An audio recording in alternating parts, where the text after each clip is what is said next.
and welcome to the Washington Farm Bureau Update, a podcast designed to provide the latest agriculture, legislative, and Farm Bureau information.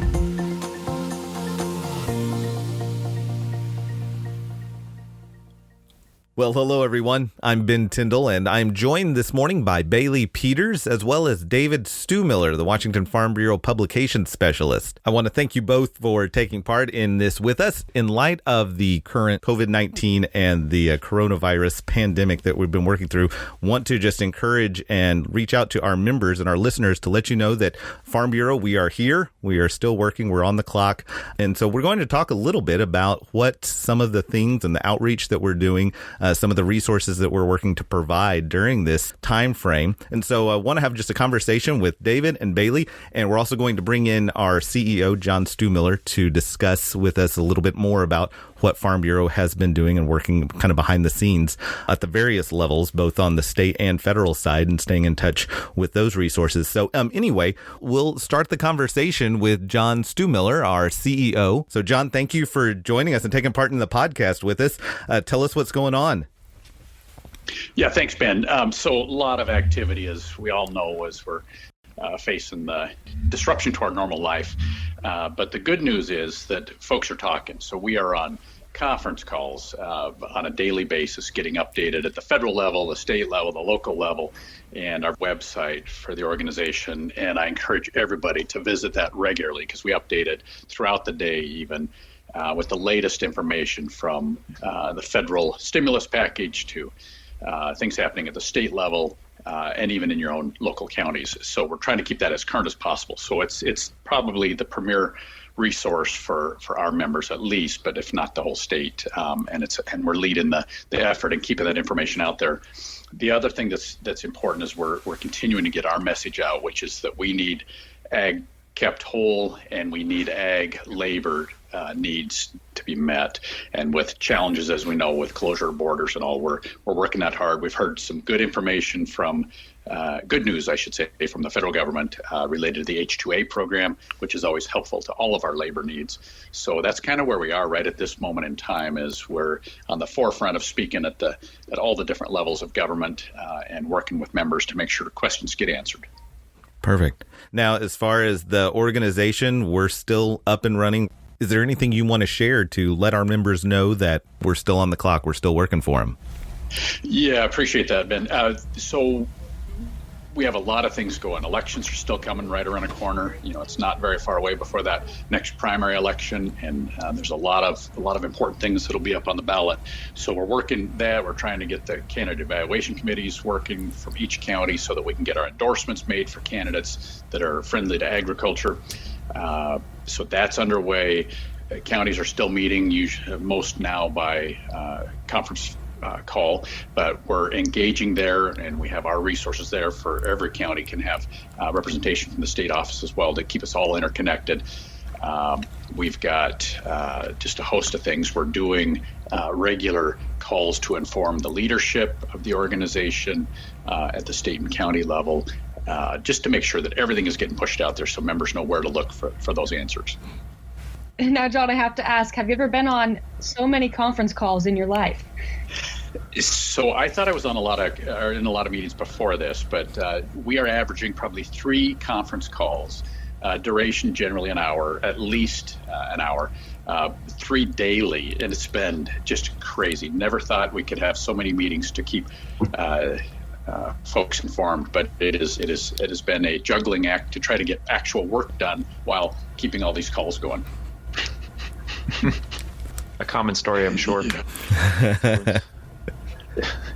Shifting to this new world. Well, John, before we let you go, is there anything else you'd like to share with our listeners? I know we all appreciate hearing directly from you, especially during this time. Just want to make sure everybody should feel free to call. The Farm Bureau staff is still engaged. We are working daily, and we're here to answer your calls. So feel free to call the office, call us each individually. We are providing those answers to individuals as well as corporately to counties and all. But you can call your team, and we're here to support you. Perfect. Well, on behalf of the staff, I want to thank you, John, for your tireless work and leadership. You are a huge reason why we're continuing going. So thank you. Thanks for taking part in the call with us. All right. Thanks, Ben. Well, with that, let me turn it over to you, David. Tell us a little bit, what is, as far as the outreach and the resources that are available to the counties to support them while we're kind of experiencing this social distance, and maybe it's a little harder to meet in person, but we can still connect in a variety of ways. So tell us about some of those resources. Yeah, well, thanks, Ben. We've been actually getting in contact with a lot of different Farm Bureau members, Farm Bureau counties, I should say, over the last month, especially given this peculiar situation that we're in, as far as communication with the county members, just sort of everyone staying connected and staying on the same page. So one of the things we've been doing is offering a quick turnaround, and we're trying to increase the rate of turnaround for publications that we're doing. So we have a lot of counties that are interested in sending out physical mailings to their counties to sort of alert them that, and everyone has sort of knows this at this point, but meetings are postponed indefinitely at this point. Right. And how we're going to continue on in the future, and basically what that means for functioning of the county at the county level currently.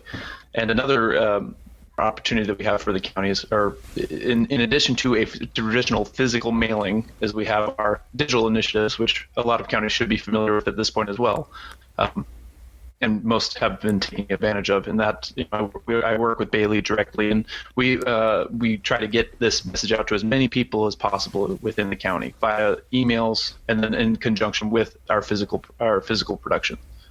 Such as postcards, newsletters, and that sort of thing.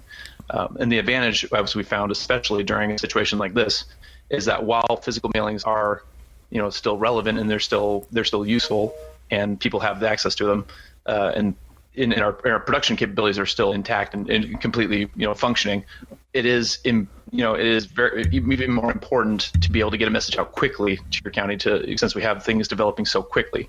And that's why Bailey has especially been very helpful in maintaining that service for our members. Right. And she can speak more to the specific details of that submission process.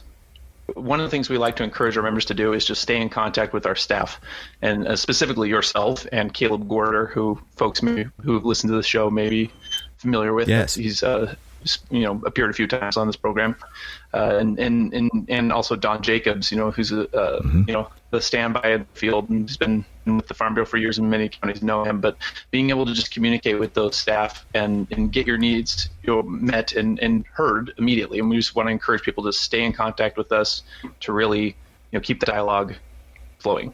Perfect. Absolutely.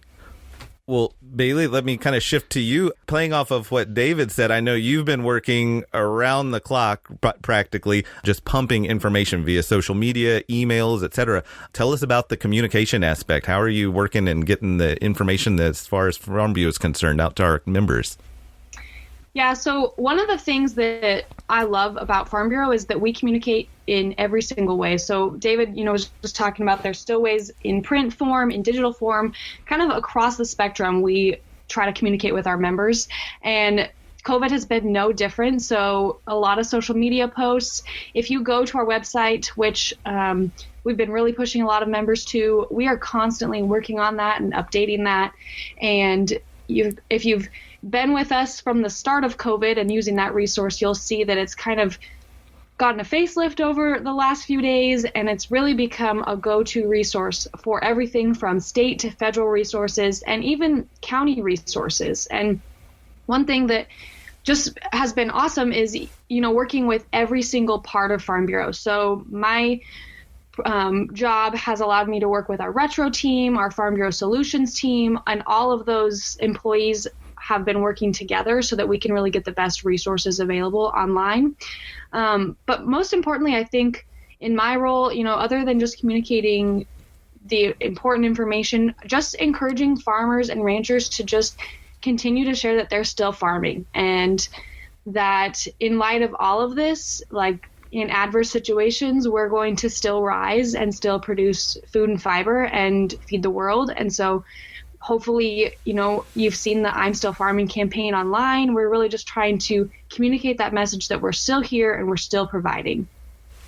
And that I'm Still Farming campaign has really taken off. I know the national organization is also running something similar. And really that idea that we're still working, we're still in the fields, we're still doing our job, we're still providing that food and fiber, like you said, that doesn't stop. And we want to encourage our members. Exactly. And it's been really cool to see so many different members. I've had calls from members that are talking about, how do we keep sharing this message and how do we get it to media? And it really, it works in our grassroots. So if our grassroots can really get behind this message, and I know people are busy and you're out in your fields and you're preparing, and it's a busy time of year for farmers. It's a 365 a day job year round, but this advocacy point and communicating your message via social media, just calling up your neighbors, in any way you can communicate this, it's an important time for agriculture. And it kind of is this light of hope. Like, as much as we don't want coronavirus to be happening and we don't want COVID-19 to be our reality, to shine a light on farmers and agriculture, it's been pretty cool to see at the state and the national level, just see farmers come together and share that message. That beautiful kind of point of normalcy in a completely unnormal or abnormal reality is a really nice security. Sorry, Dave, go ahead. I was just going to comment, this is the exact same thing that I've seen from my corner. It's been very encouraging to see, specifically our slice of the world, which is agriculture, rise to the challenge and assure the world, no, we're going to keep doing our job because people need to eat. And not only is it a passion, it is the service that we all provide, and our role as facilitators there. We want to make it abundantly clear to our members, use the services that we have because we are here for you, and we want to help you do your job, or at least give you some of the tools. And then not instead of that, and if we don't have a resource on the website or you're not seeing what you need, reach out to us. Like, a lot of the resources that have been put on the website are because members have asked questions, and we've sought out those resources, and we want to be that liaison for you. So, just because we're working from home and different environments does not mean that we're not reachable and not available for our members.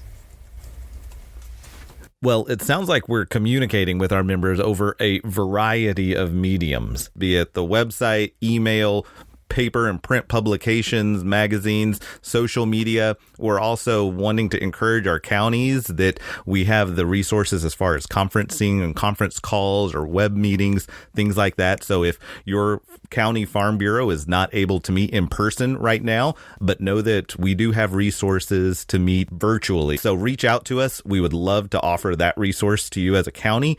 It is here, and we want to provide that free of cost to you.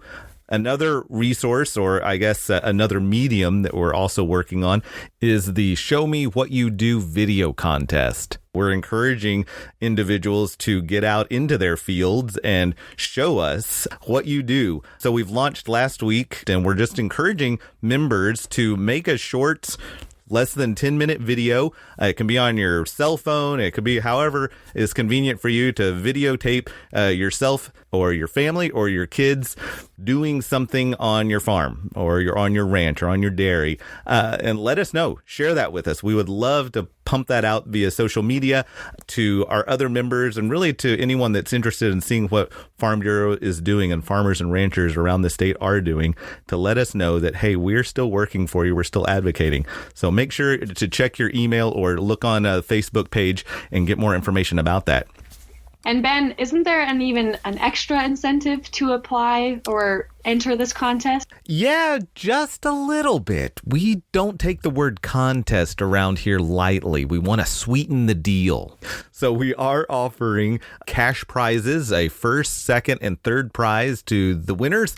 And we want to encourage you to get involved, get your family involved, make this a group effort, and show us what you do. We look forward to seeing the entries. And I think, to tag off of that, it doesn't have to be some big production.